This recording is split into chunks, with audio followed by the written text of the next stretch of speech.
What comes to mind when someone mentions a written employee contract? Is it a written employee agreement, or maybe it's a formal way to refer to an employment offer letter? Here's a hint. Offer letters and written employment contracts are not the same. Since both can contain similar details and information, they can easily be mistaken for each other. In today's video, we're going to give you some tools to help you identify those similarities and differences so you can know which is which and what each is used for. Let's get started. Let's start off by explaining the concept of an employment offer letter. An employment offer letter is an invitation presented to a new employee to work for a company. The terms included in the letter do not usually hold any legal commitments to either party. An offer letter should include the anticipated start date for the employee, the position title being offered, the associated duties of the position, the person to whom they will report, work location, hours, salary, any benefit offerings or waiting periods, and in most cases, an at-will employment statement. An at-will employment statement is a disclaimer that explains that a person's employment with the company is over an indefinite period. Within this indefinite period, and at any given time, the employee or employer could end the working relationship without cause or notice. Now let's look at a written employee contract. A written employment contract is an agreement to be upheld by both the company and the employee. Unlike an employment offer letter, it is legally binding. There is specific language within this contract to define the terms and length of the agreement. It can also include a lot of the same elements contained in an offer letter, so I'll point out some notable differences.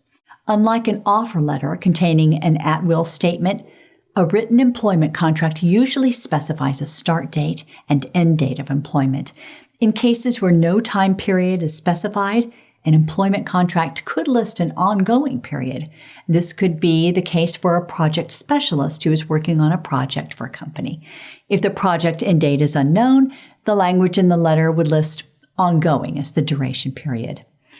An employment contract could also set a minimum duration period. This could include a time period shorter than the average, such as 3 or 6 months. The shorter time period allows both parties flexibility and can give both a chance to evaluate if there's a mutual fit. If so, the contract could be extended. If not, they part ways without liability. The purpose of restrictive covenants is to protect the employer.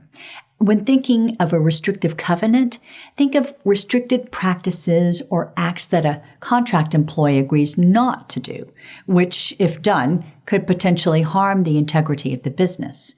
A couple of examples of restrictive covenants are non-solicitation and non-compete agreements. With a non-compete agreement, a contract employee who works for Company A as a sales consultant wouldn't be allowed to launch their own firm shortly after working for Company A. One of the reasons is because there's a chance the two parties could very easily end up competing for the same client base. A non-solicitation agreement would allow the sales consultant to launch their own firm, but once the firm opens and their customer foundation is built, they would not be able to restore any relationships they may have developed previously with Company A's clients, nor could they solicit any of their services to them. A severance agreement contains a termination agreement between the company and an employee. Severance agreements can be standalone or incorporated as part of a clause in an employment contract. The agreement usually includes an amount that will be paid to a terminated employee over a period of time. It also includes terms that are conditional to receiving the severance payments. Severance agreements vary considerably. Some may include a clause that frees a company from any future litigation involving the terminating employee. Others may include gag orders or statements that prohibit a terminating employee from influencing other employees to leave the company. A dispute resolution agreement within an employment contract serves as an agreement between the company and the employee to settle their differences internally or through a medium that is not involved with public courts.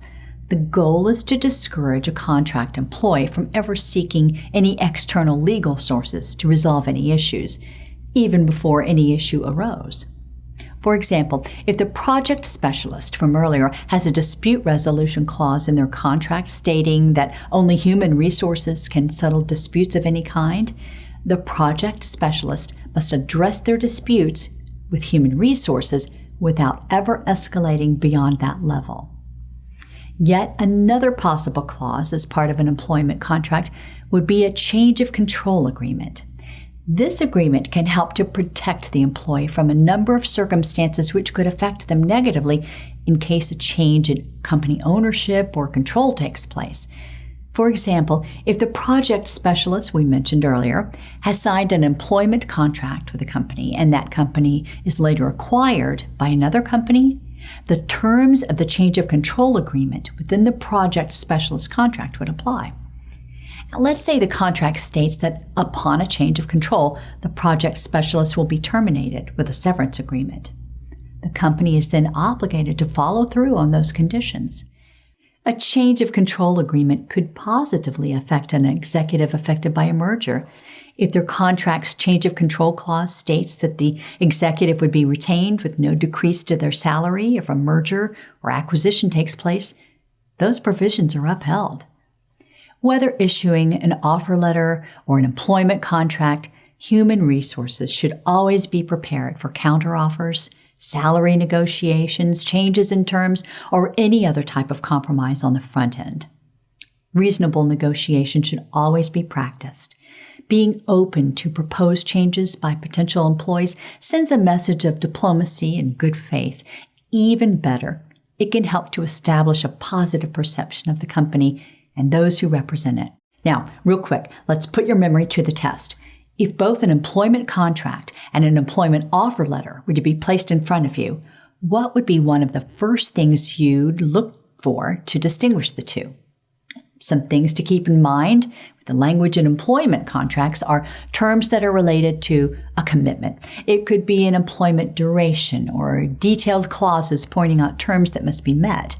Think of those we've discussed, like the non-compete agreement or the dispute resolution agreement.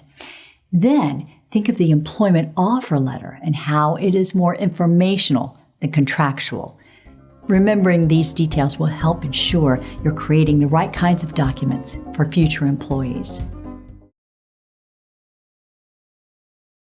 Let's imagine for a moment that about 6 weeks ago, you began interviewing for a management position. After 3 rounds of interviews, the company has presented you with a job offer. You feel both excitement and disbelief because you only have a few months of management experience. The company that presented the offer is much larger than the company where you currently work.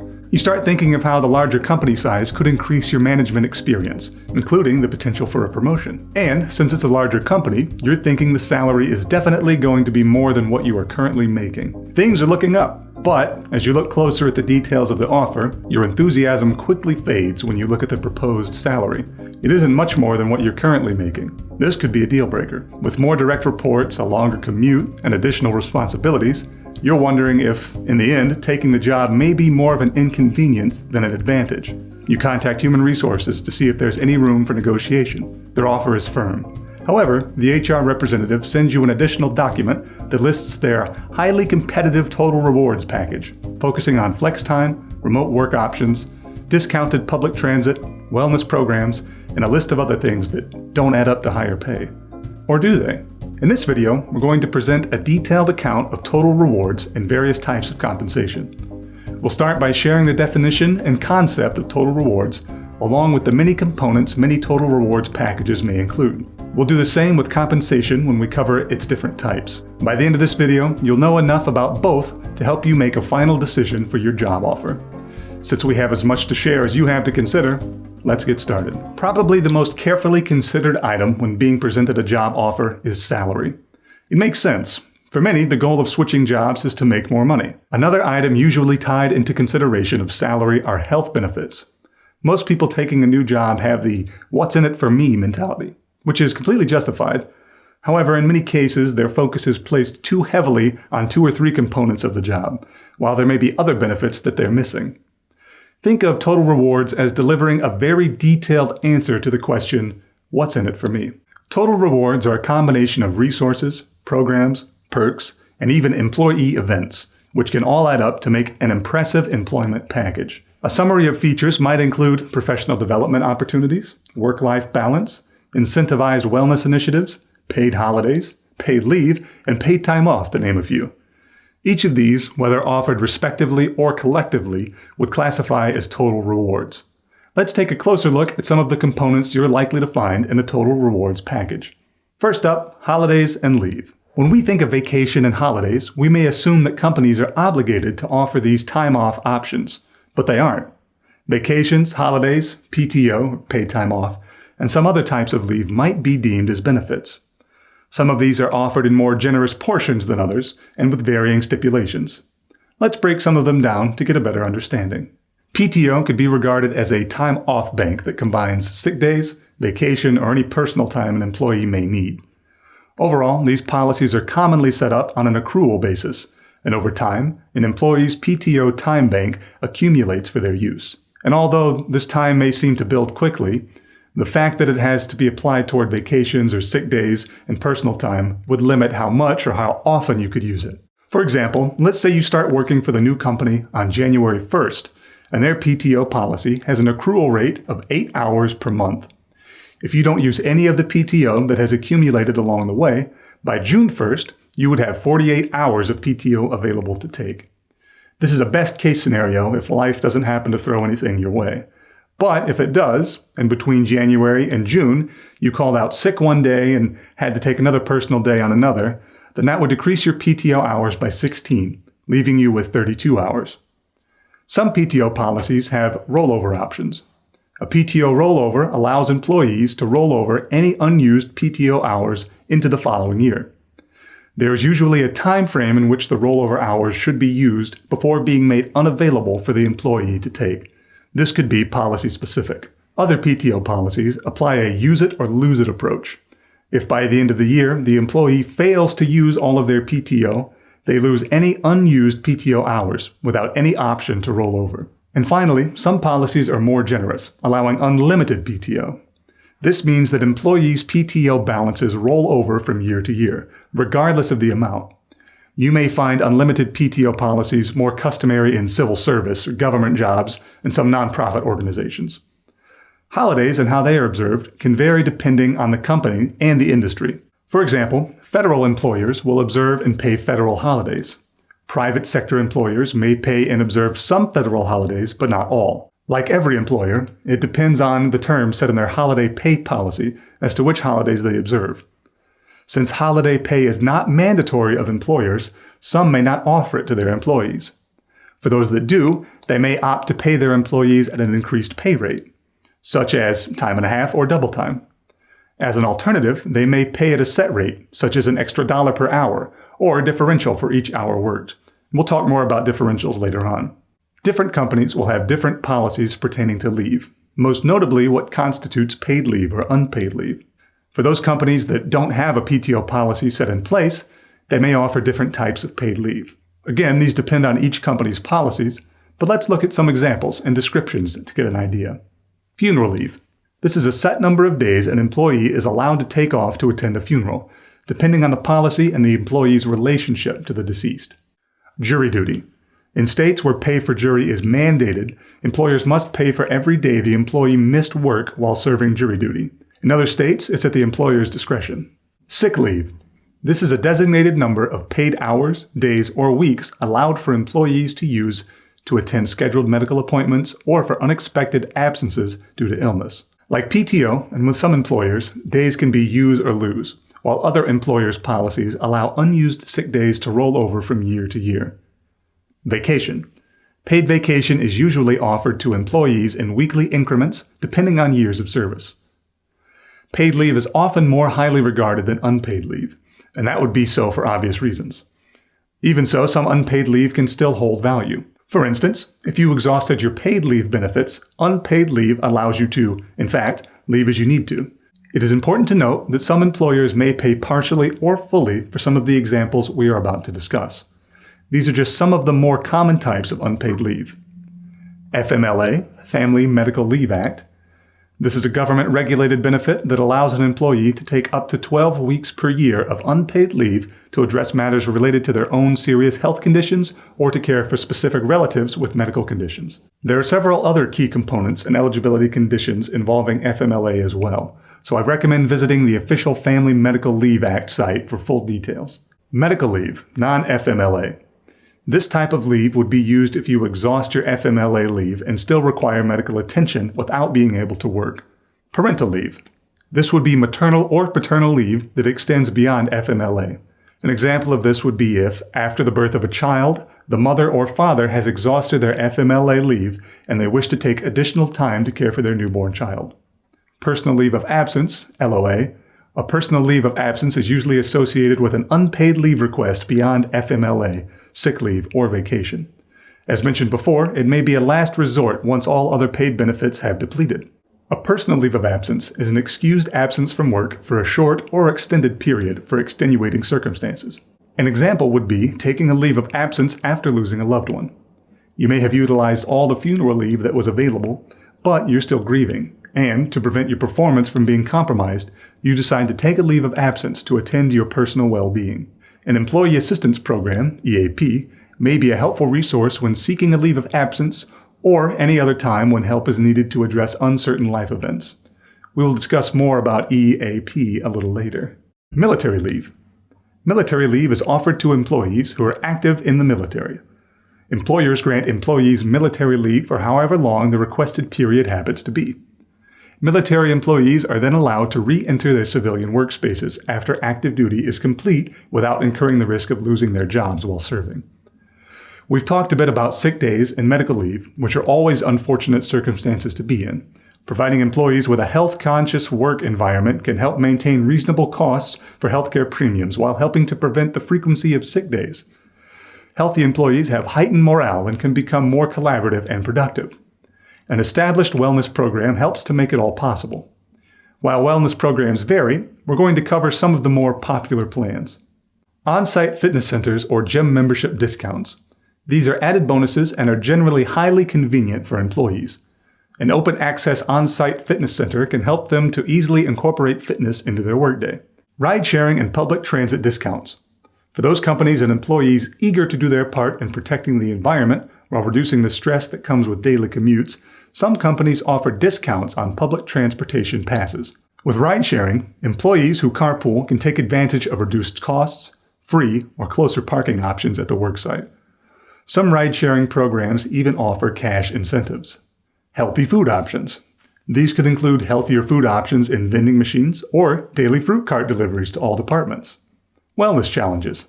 One of the more popular wellness challenges involves employees walking a set number of steps per day.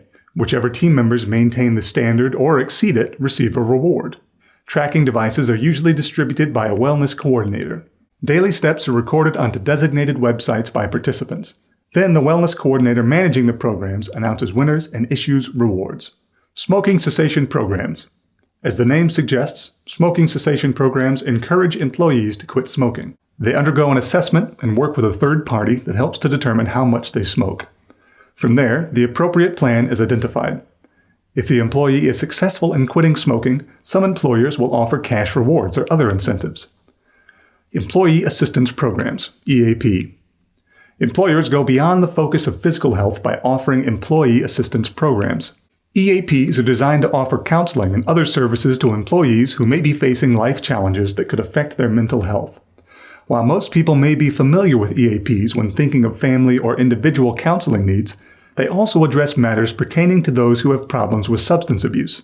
Some EAPs also offer financial and legal advice, identity theft deterrence, and even elder care options.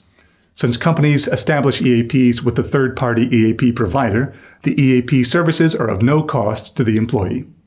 Flex time and remote work options may not be considered as traditional wellness programs. However, times have changed. Demands are higher, and many companies have caught on that offering flexibility in schedules and work locations can improve their employees' mental well-being and health. Now let's shift gears and talk about cafeteria plans. The term originated to describe the simulation of benefit plan options available to employees, just as food options would be available in a cafeteria. These plans can also be referred to as fringe benefits. They fall within Section 125 of the IRS Code, so they may be known as Section 125 benefits. These plans are managed by company-appointed administrators who also serve as compliance officers to ensure the terms defined in Section 125 of the IRS Code are properly followed. Within these plans, employees have the option to apply a certain amount of their earnings to one of these cafeteria plans before taxes are deducted. Cafeteria plan types include dependent care assistance, life insurance offered by your employer, adoption assistance, accidental death insurance, and health savings accounts. We'll cover HSAs in more depth later. As appointed beneficiaries, employees' dependents, partners, or spouses are eligible to receive the benefits of some cafeteria plans.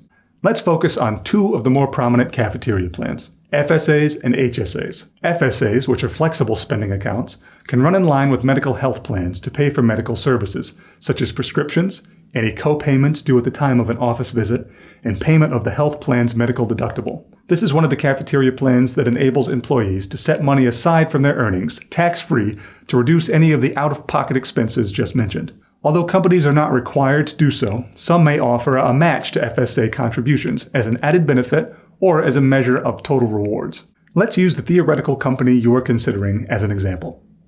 They mention offering up to a $500 match to the yearly amount you contribute to your FSA. If you decide to contribute $500, they would match that $500, leaving your total annual FSA amount available to you and your dependents for use at $1,000. If you decide to only contribute $300, they will still match another $300. Since they are managed by the company administrator, each FSA plan can differ. Some companies' FSA third-party providers issue FSA cards that employees can use at the time of services to pay for medical expenses. Other plans require employees to retain their receipts from medical transactions and appointments, then submit them to the FSA plan provider for reimbursement. Details regarding payment or reimbursement of non-prescribed medical equipment or over-the-counter medications are specified by the IRS. As mentioned before, an FSA is a cafeteria plan, so there are some restrictions that the IRS will apply. Each year, the IRS issues a maximum contribution amount, limiting the amount employees can contribute. For 2020, the maximum amount was $2,650. The plan year for the FSA is determined by the FSA plan administrator. If an employer sets their benefit plan year to begin on January 1st, it will likely end on December 31st of that same year. Keeping in mind that not all employees will be able to use all of their FSA funds, employers can choose one of two options. Give employees a 2.5-month extension into the following plan year for them to make FSA purchases and receive reimbursements, or offer employees the option to carry over $500 into the following plan year. It is important to note that employers are not required to give either option. If they choose not to offer any extension period or allowance of money to feed into the following year, employees would lose any unused funds from the plan year. Another thing to note is that flex spending plans are front-loaded by the employer. This means that the entire amount elected by the employee is available as soon as the employee is eligible for benefits. This allows employees to use the funds before their contributions from their paycheck deductions build up to the elected amount. When considering the amounts you will contribute to an FSA plan, always keep the following in mind. Your health plan deductible. This includes dental and medical. And if you have dependents, note the family deductible amounts. The company's match amount. If you're considering contributing $2,650 max, don't forget to deduct the amount the company will be contributing as a match. The frequency of doctor visits for you and your dependents. The potential cost of prescriptions for you and your dependents. The potential cost of any medical equipment for you and your dependents. We mentioned earlier a few other flexible spending plans, such as adoption assistance and dependent care assistance plans. Both fall under the category of flexible spending plans. With adoption assistance plans, companies may reimburse employees for reasonable and customary expenses that may incur while adopting a child. This could include attorney fees and court costs, or even travel expenses that may take place once an eligible child is identified. Dependent care assistance plans allow employees to set aside funds, up to $5,000, on a pre-tax basis towards dependent care services. With this type of plan, the cost of care for children under 13 and adults who are unable to care for themselves can be placed in a reserve account for payment to the caregivers of children and eligible adult dependents. This could be anything from summer camp to before and after school programs to elder daycare, etc. Like other flex plans, the amount that you specify is broken down by the number of pay periods left in the year and deducted from your paycheck. Similar to an FSA, an HSA, or health savings account, is a cafeteria plan that permits employees to set aside money for medical expenses and equipment. It also runs in tandem with the employee's medical health plans. The difference between the two is that the HSA plan is only available if the company has a high deductible health plan. With a higher deductible health plan, the premiums will likely be cheaper. At the same time, it takes an employee longer to meet their deductible, so they will have to dedicate a higher amount to the HSA account. The yearly limit for contributing to an HSA for 2020 was $3,550 for an individual and $7,100 for family coverage. The high deductible health plan must have at least a $1,400 deductible for employee-only medical coverage and a minimum of $2,800 deductible for a health plan with a family coverage. For example, let's say the company where you're considering the offer has a $1,500 deductible for its medical plan. You know you'll be opting for coverage for yourself and no dependents. The max you can contribute toward your HSA will be $3,550. You may still wish to contribute the maximum amount, since even after you meet your deductible, you may still have other medical expenses you may want to prepare for. These could be prescriptions, co-payments, medical supplies, or equipment, and all would be tax-free. Another difference is an HSA allows for unused funds to be carried over from year to year. It can even accrue interest tax-free. Thinking about the example we just provided, this would alleviate the need to make last-minute purchases or appointments in order to meet end-of-plan year deadlines. Instead, your unused funds would carry over into the following year. While we're on the topic of setting aside funds, let's talk about retirement plans. Whether you're 35 or 55, retirement planning should be approached with a high level of priority. It can safeguard you from being solely dependent on Social Security retirement benefits, which, depending on how long you've worked and for how much, can be barely enough to live off of in retirement. We will explain this further in a later section, but for now, we will cover the more common retirement plan types. Many companies offer Roth IRAs, individual retirement accounts. These accounts are set up to allow employees to contribute their after-tax earnings toward these plans. As the balance grows, there aren't any tax breaks for the employee to benefit from. However, once the employee retires and uses the funds from the Roth IRA plan, the money is available for withdrawal to them on a tax-free basis.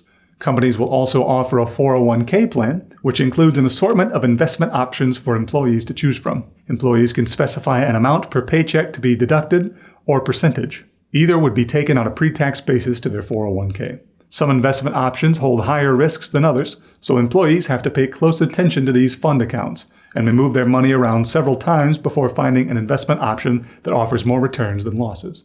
Some companies offer a match to 401k contributions that can depend on the amount the employee contributes. Some companies allow employees the duality of making their pre-tax contributions to their 401k along with after-tax contributions to a Roth IRA plan. 401k plans also allow plan participants to request loans. If a loan is requested, the employee usually pays it back at a lower interest rate than if they were to borrow from a bank. Employees can also receive a hardship distribution, which would be an early distribution of available funds in the account. A hardship distribution may be granted to an employee if they encounter financial hardship. Each plan has different criteria to meet in order for an employee to receive a financial hardship withdrawal, so it would be best to check with the plan provider to be certain. An early distribution could occur if an employee switches jobs and decides not to roll over their funds into the new employer's 401k plan and they're younger than 59. When taking an early or hardship distribution, there are usually hefty tax penalties and fees. We mentioned a rollover earlier, and that term refers to an employee rolling over their funds from their existing 401k plan into a new one when they join a new company, and there usually are no costs that are tied to rollovers. A 403b plan is similar to a 401k plan by offering employees the ability to contribute pre-tax earnings. Depending on the plan provisions, loans and distribution withdrawals are also permitted. The difference is 403b plans are more commonly offered in nonprofit organizations like colleges, churches, and charities. Like a 401k plan, employees should do their homework on each investment vendor, which is chosen by the employer to choose the best option for them.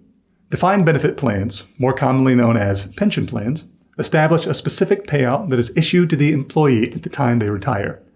Unlike a 401k or a 403b plan, the funds issued to retiring employees are contributed by the company and not from the employee's paycheck.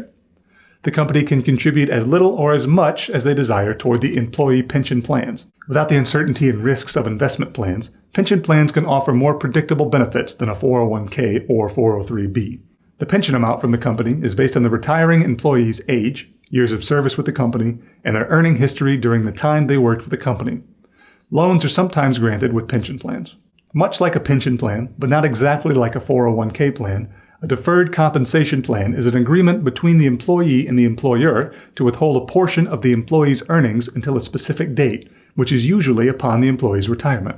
Unlike a 401k plan, where established accounts are already set for funds to be contributed, a deferred compensation plan is more informal, with its basic agreement that exists between the employee and the employer for the employee to receive a lump sum of all amounts they've contributed to be paid out to them.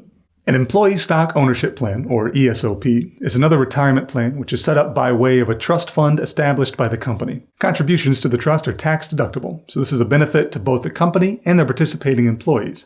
The contributions from the company are distributed into participating employees' accounts, which are also held in the trust. The shares of the stock vary based on an employee's salary, position, or length of service with the company. Long-standing employees reap the benefits of having more shares over time, as well as voting rights in the shareholder meetings. Newer employees usually have a waiting period before they have access to their accounts. Depending on the terms of the plan, once employees are vested in the ESOP, or if they leave the company, they are eligible to receive a lump sum payment or an established sum of money over an assigned time period. Once a payment is issued to the employee, their shares and ownership with the company are no longer active. After the employee is paid, the company will either reissue the shares or they are voided. The Social Security Act, SSA, was implemented in 1935 to protect individuals with disabilities, the elderly, and those who have been unemployed. Individuals falling into these categories face economic absences or hardships beyond their control. The program acted as insurance for members in these categories, so that when needed, government funds could be available to them. Regarding senior citizens, the Social Security Act set up two provisions. The first was a set of cash payments for citizens over the age of 65 who were in need. This came in the form of immediate assistance to those falling in this category. The second was a set of payments to retiring workers who were entitled to receive these lifetime benefit payments by virtue of all the years they contributed to the American workforce.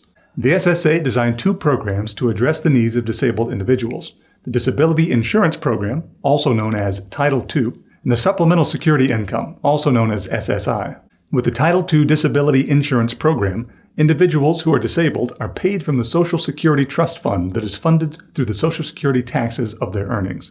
Their dependents could also receive benefits as well. Recipients are paid monthly, and the benefit is designed for those who have suffered long-term or have a permanent disability.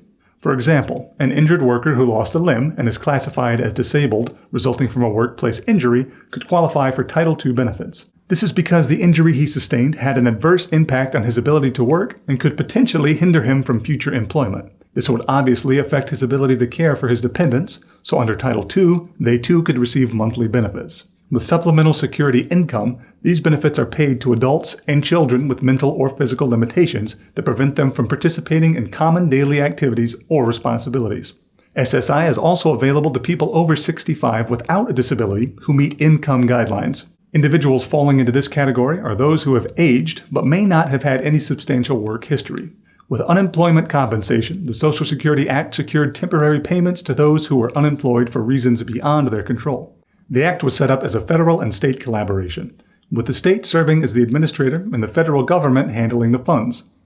We'll go further into unemployment compensation here very shortly in a later section. We've talked about benefits that are available to employees when they join a company. Now, we can talk about benefits that may not make it to the offer letter, but are still benefits available to an employee while employed or after they leave the company. We'll start with workers' compensation. Think of workers' compensation as an insurance that a business must maintain to cover any injuries, associated medical expenses, missed earnings that result from the injury, and even death if incurred on the job by an employee. After an employee is injured, most policies require employees to contact the workers' compensation insurance provider so that a case can be opened and treatment for the injured employee can begin. In some states, the employee also has a separate commitment to contact the state's workers' compensation authority by filing a claim with them as well. State agencies regulate the workers' compensation process and can serve as dispute managers if there are ever any unresolved matters between the company, the employee, and/or the insurance provider. State agencies also help companies identify workers' comp insurance providers so that they are compliant with workers' compensation laws. Like with other topics we've discussed, when it comes to workers' compensation, each state operates differently. Not all are required to have it. For example, in the state of Texas, companies can choose whether or not they purchase workers' compensation insurance. Since workers' comp has such a wide range of variables, an employee should visit the Workers' Compensation Administrative page for the state where you will be working to gain a full understanding of how the laws could potentially affect you as an employee. Another benefit that employers pay for their employees to potentially use is unemployment tax. This tax, also known as the FUTA, is paid to the government by employers. This too could be considered as an insurance and is funded through both state and federal programs. This is an insurance that pays benefits to eligible unemployed workers. Although each state administers its own unemployment insurance program, all states must align with federal guidelines. When companies pay unemployment tax, it covers the weekly benefit available to eligible employees who have lost their jobs. Employee eligibility is subjective, and there is not a standard guideline that applies to all states. But, for the most part, employees who are terminated from their jobs without fault can usually qualify to receive unemployment compensation. Some examples of without fault terminations are layoffs, reduction in hours, or displacement. There are many termination reasons which could apply, and each case is examined closely to determine eligibility. At the same time, disqualifying reasons include termination due to misconduct or an employee resigning from a position without a suitable work-related reason. For example, an employee who resigns because they didn't get along well with their manager would not likely be eligible for unemployment. On the other hand, if the same employee resigned because the disagreements with the manager were directly related to the manager's disregard of safety or ethical standards, the employee's unemployment claim could be more closely evaluated for eligibility and payment. Now that you know about the broad array of benefit options and how they resonate with total rewards, we're going to explain the behind-the-scenes details that are considered as employers design competitive and equitable compensation plans. Let's get to it. First up is what's called a total compensation statement. A job offer will likely include a section to outline the prospective employee's current or most recent salary. It will also most likely include the proposed base pay, whether or not they are overtime eligible, and any bonuses and commissions they would be eligible for and when, along with other compensable items like vacation and other paid time off. Businesses use this total compensation statement to show a visual of not only what is paid to you, but also shared expenses which affect you. For example, you may notice in a job offer letter that the company is offering 3 weeks of vacation. The amount paid for your vacation is an added component to the proposed salary. Just below that, they list the company's amount of payment towards health, life, and disability insurance, alongside the amounts for which you will be responsible. Each item is listed to provide you a visual of their total compensation statement. The overall purpose of a company designing a total rewards package is to point out both the monetary and non-monetary compensation plans and benefits. We're going to start with monetary compensation. Monetary compensation is exactly that. Financial rewards, or money that can be granted or earned from an employee meeting goals or for displaying exceptional job performance. We all know about how you can receive a pay increase after receiving a performance appraisal. This is considered monetary compensation. Tips for servers at restaurants are considered monetary compensation. Wages, commission, gift cards, and bonuses of different kinds are all considered monetary compensation. Let's look back at your hypothetical job offer. What if you proposed a signing bonus to supplement the difference in pay which they're offering in comparison to your current income? If they agreed, the signing bonus would be considered monetary compensation. Since it's not always tangible, non-monetary compensation is sometimes considered less valuable than monetary compensation. We've actually covered a large part of non-monetary compensation items in previous sections when we touched on health, pension and other retirement plans, discounted public transit, time off, and discounted wellness activities and memberships. Others to add to the list are company-sponsored parties and off-site events. Since we've presented the types and differences between monetary and non-monetary compensation, we're now going to go a little further to discuss pay structure. A business's pay structure classifies how each person in their job position is paid within the company. This highly involved process consists of several steps, but the general goal is to ensure the pay that's offered to employees is competitive with the external market while assuring that equitable pay exists for its internal employees. The first step in establishing a pay structure is knowing where the company stands in its approach to employee compensation. A company can either lead the market in their compensation pay practices, match it, or lag behind. For those wanting to lead or exceed the market, they obviously have the resources to do so and will likely attract more candidates. Companies that choose to meet or match market pay will at least be aligned with competitors while still gaining the attention of good candidates. And finally, a company that lags in its compensation rates may have no other choice due to budget constraints.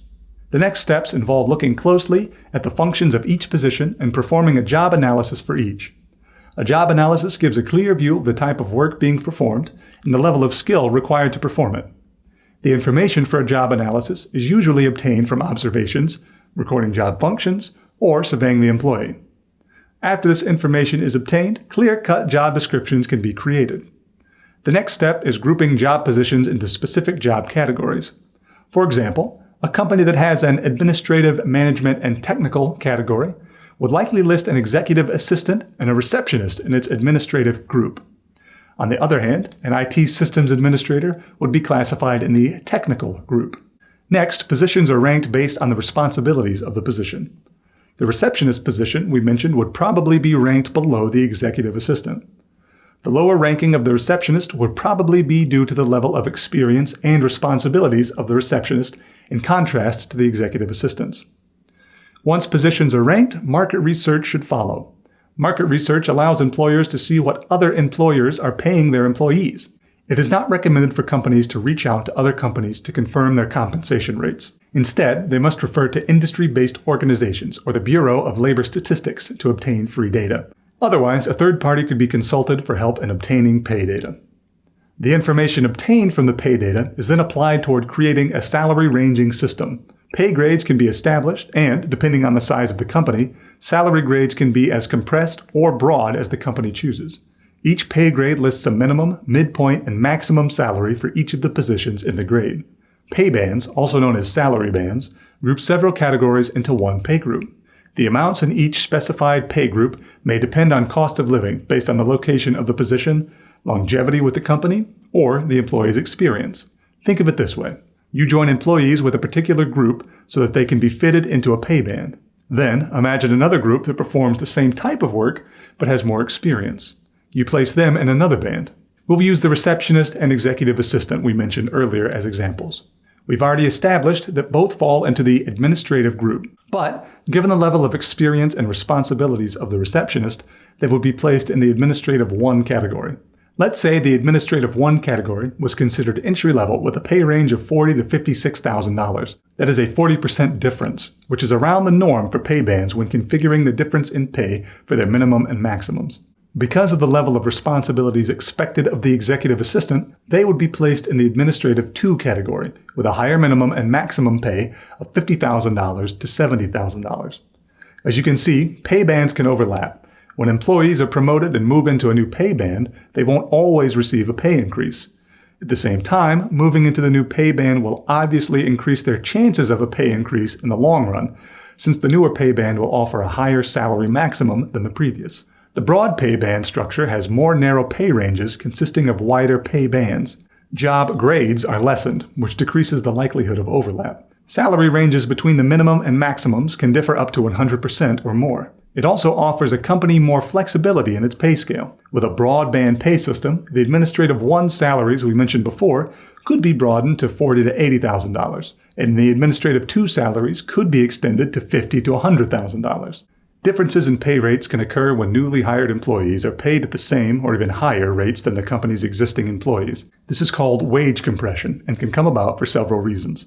A company could open a high-demand position where they're offering signing bonuses and higher starting pay rates that exceed the salaries of employees who have been with the company for longer. The internal pay equity was not considered or evaluated, hence the differences in pay. This can also occur with minimum wage increases. New hires benefiting from higher minimum wage rates can easily and quickly surpass the wage amounts of their counterparts if market research and analysis are not performed. Any company dealing with wage compression would properly address it by consulting market data. This is an involved process that some companies avoid because of cost. Nonetheless, it is well worth the investment and may allow the company to avoid facing the loss of valuable employees in a massive turnover. Part of that process is determining the compensation ratios, or COMPA ratios, which gauge fairness in pay within an organization. COMPA ratios are calculated by taking the actual salary amount paid to employees and dividing it by the midpoint salary range for that position. Then, take the result of that amount and multiply it by 100. The result is the percentage of the midpoint that the employee is being paid, which determines how closely to the market price they're being paid. Let's use the executive assistant example we've been working with. Their yearly earnings are $60,000. The midpoint of their salary is $65,000. $60,000 divided by $65,000 equals 0.923 times 100 equals 92.3%. The executive assistant is making 92% of the midpoint/market amount. The range spreads for compa ratio percentages for a number of companies are between 80 to 120%. Companies tend to target 80% as their gauge for compa ratio percentages for the salaries of new hires or newly promoted employees. With the executive assistant's compa ratio percentage being at 92%, they're being paid at an acceptable level since they're not falling below the 80% target. It is important to note that it is possible for some employees' compa ratio to be beyond 100%. This would mean their salary is on target with the market. Those with compa ratios that are higher than 100% are either well experienced in their fields if they've been newly hired, or outstanding performers if they've already worked with the company. We've previously used the terms market rate and market value. Both refer to compensation levels and their competitiveness between companies in comparison. Determining benchmarking levels consists of taking a company's internal job descriptions and comparing them against salary surveys for similar positions to determine pay. Companies must first establish who their competitors are in their industry. Next, and as we pointed out earlier when we discussed pay structures, establish if their organization will lead, match, or lag in comparison to their competitors. Then, select the appropriate salary surveys that align with the industry and positions. Be mindful of the survey dates, being leery of data that is over a year old. Then identify the positions you're reviewing, looking closely at the numbers and statistics so that baseline minimums, midpoints, and maximums can be configured. It is also recommended that survey data sources be varied, not relying on the data from just one source. Compensation benchmarking helps to attract talent and appropriately assign equitable pay to employees eligible for promotion. If you ever worked outside of the core business work schedule, Monday through Friday, 9 to 5, you may have heard of differential pay.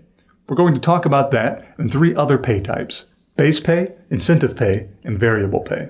With base pay, it pays only the salary or hourly amount offered and does not include any overtime, commissions, bonuses, or benefits. A base pay can be broken down into hours, days, weeks, or months. If you're offered a job and the offer letter states that your base pay will be $70,000 per year, that is the base amount you will receive, not including additional amounts that commissions or bonuses would add. As previously mentioned, differential pay occurs when an employee works outside of what is considered as a normal shift. Differential pay offers extra compensation for night, weekend, or holiday shifts, since working during those periods is not as favorable for some. If an employee who makes $20 per hour and works the second shift, where there is a night differential pay rate of $1.50, the employee would earn an extra $1.50 for each hour they work. Incentive pay refers to any bonuses issued to employees as compensation for meeting a goal, or as incentive to retain or motivate them. Incentive pay is rarely guaranteed. An example would be an employee receiving $5,000 as a holiday year-end bonus for their contributions.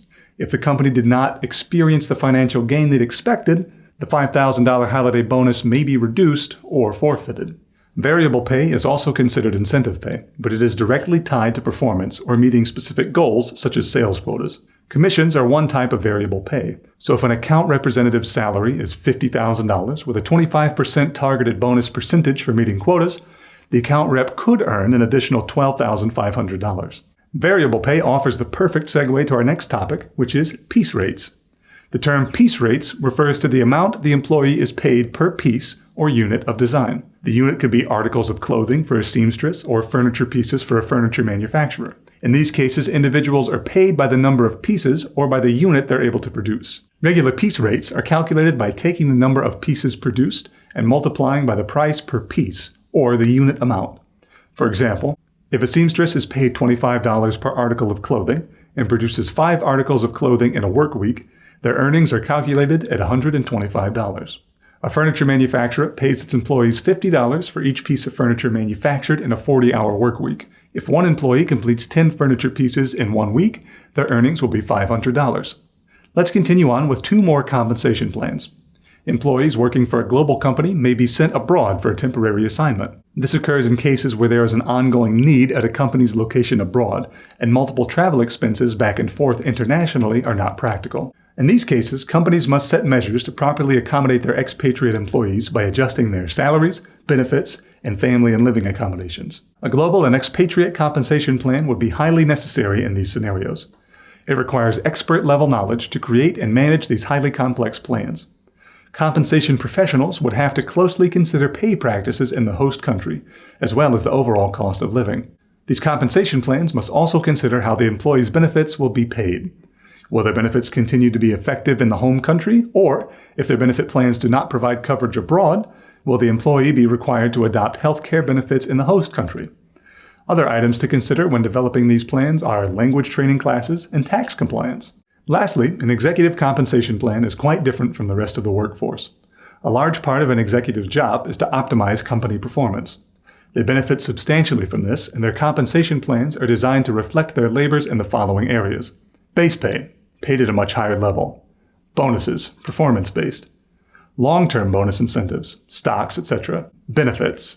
The benefits of an executive are similar to employees' plans with the exception of special retirement plan options; perks, referred to as prerequisites. These depend on the package in the company, but many perks can include a company car, drivers to and from work, special parking privileges, etc. Contingency pay, severance agreements if terminated without cause; change in control agreements. This clause offers an executive added protection from losing their job from the company merging or through its sale. To end this video, let's discuss pay philosophies. There are two types of pay philosophies that can exist within an organization. The first is the performance-based philosophy. This philosophy supports employees being paid for meeting their goals and for their contributions to the success of the business. This philosophy can also help to retain employees, since money is a consistent motivator. Variable pay, which we discussed earlier, is often used as part of a performance-based philosophy. Among these are retention, spot, and company-wide bonuses. Entitlement-based philosophy stems from the thought that, regardless of performance, employees should be incentivized or well compensated for reasons outside of performance, such as loyalty or length of service. You can find the entitlement-based philosophy in union environments, specifically for these reasons.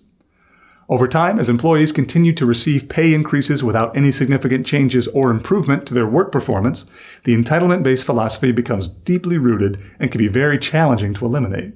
Okay, we've covered a lot in this video, so before we close, let's weigh the pros and cons of the hypothetical job offer presented at the beginning. Do you still have concerns about the pay? Consider any savings for health insurance the new company may offer, which might even offer higher coverage levels than your present insurance. As for the longer commute, look closely at any rideshare, public transit discounts, or even working remotely. At this point, you get where we're going with all of this. Beyond salary alone, the total rewards offered by a company can give the prospective employee the clarity they need to see the bang the company is offering for their buck. At one point or another, most of us have completed an online application.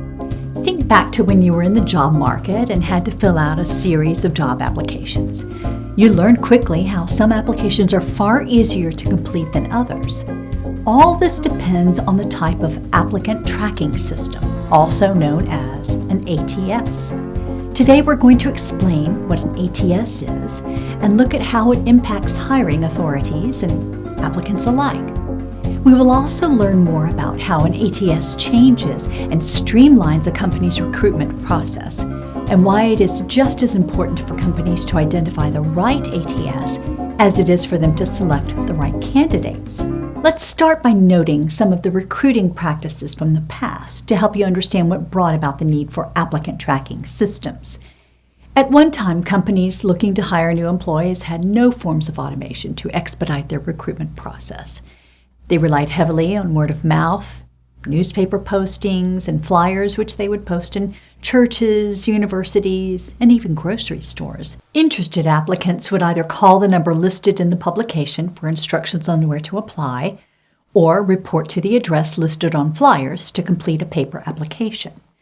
In some cases, applicants had to snail mail their applications. Once the hiring authority received a considerable amount of applications from those who were qualified, they would call the applicants of their choosing and set up interviews. By following this manual process, it could take several months to fill new positions, and that was if the company were fortunate enough to have a pool of qualified applicants. If they didn't, they would have to start from scratch and hope for the best. In the cases where they had a popular response with hundreds of applications would have to be shuffled through, then a small fraction of applicants would be chosen to be screened for an interview.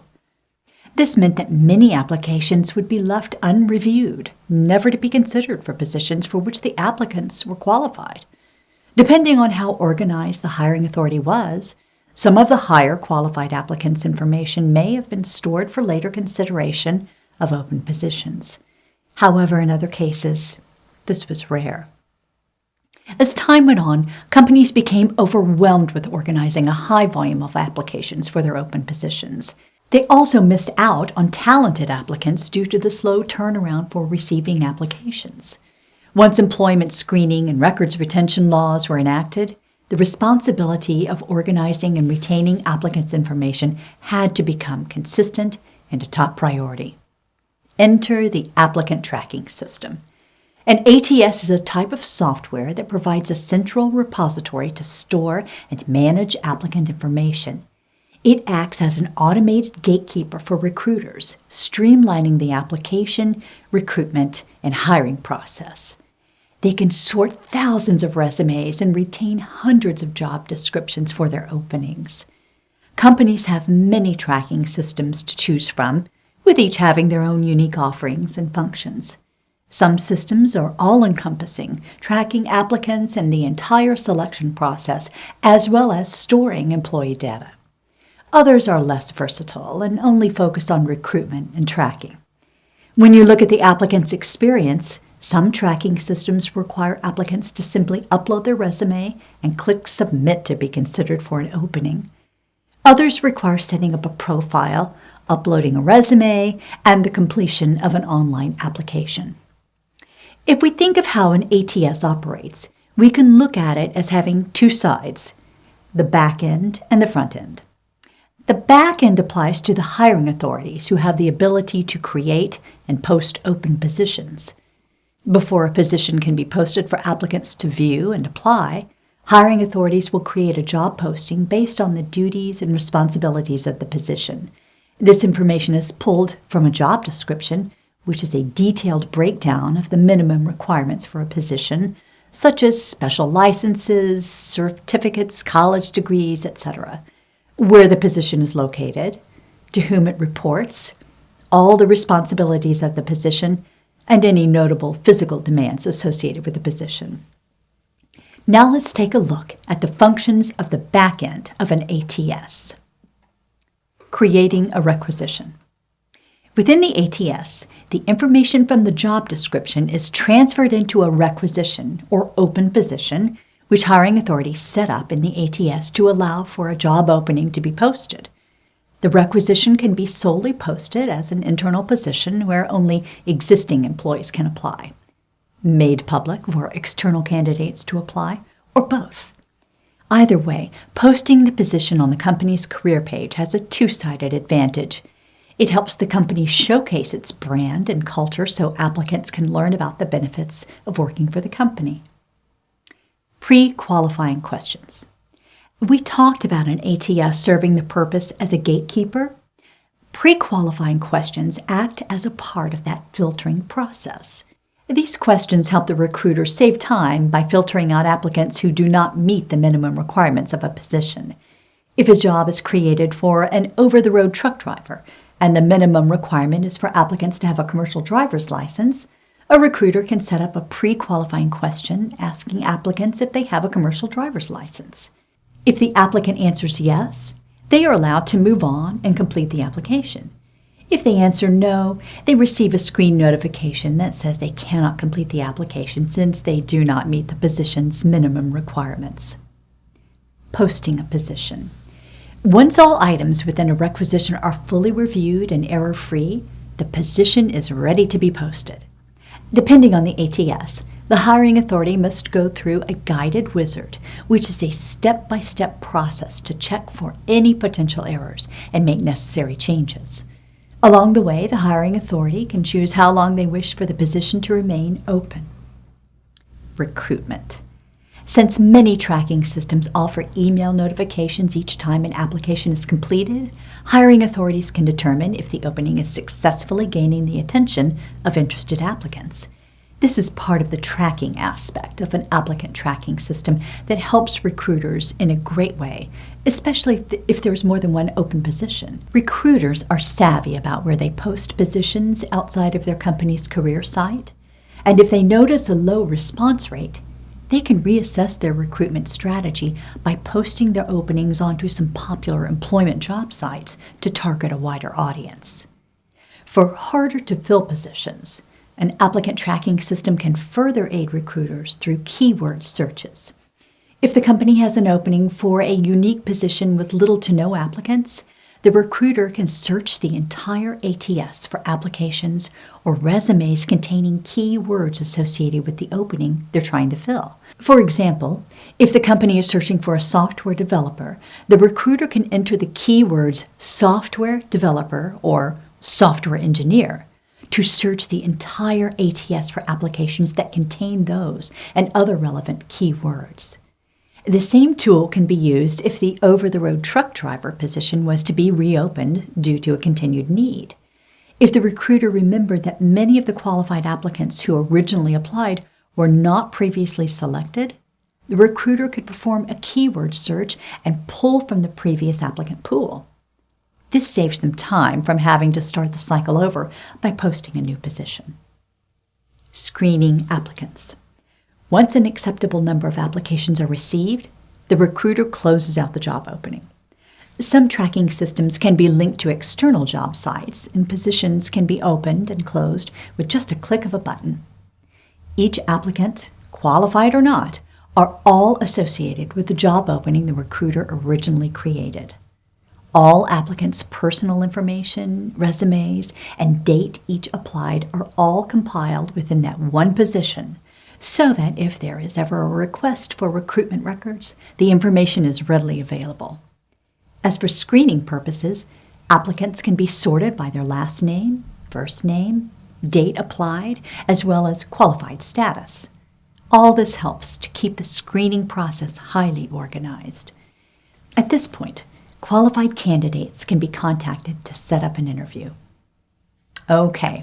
Now let's move on to the front-end ATS functions. Earlier, we mentioned how some applications can be more complicated to complete than others, and this leads us to examine the applicant's experience.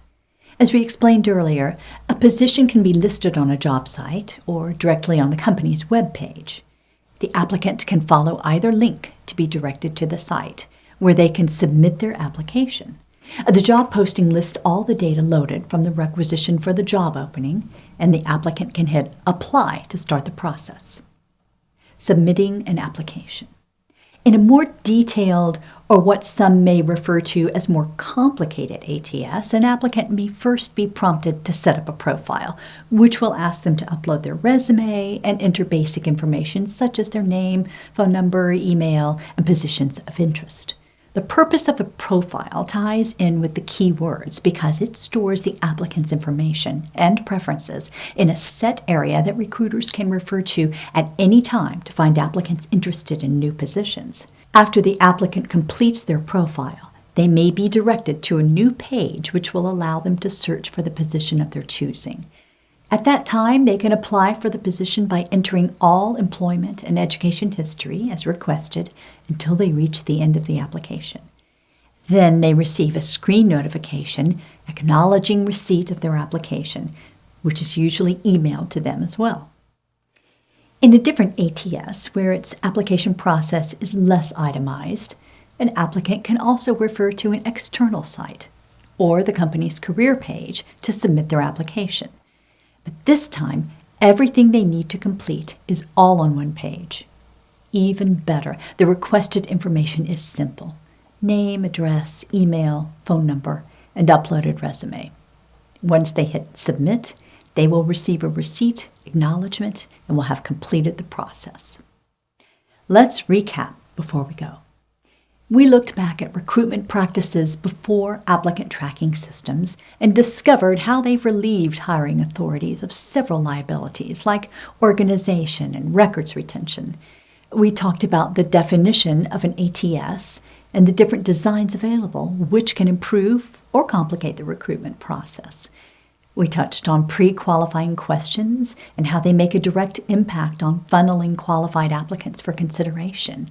We also covered the keywords and how they can help simplify recruiting and screening.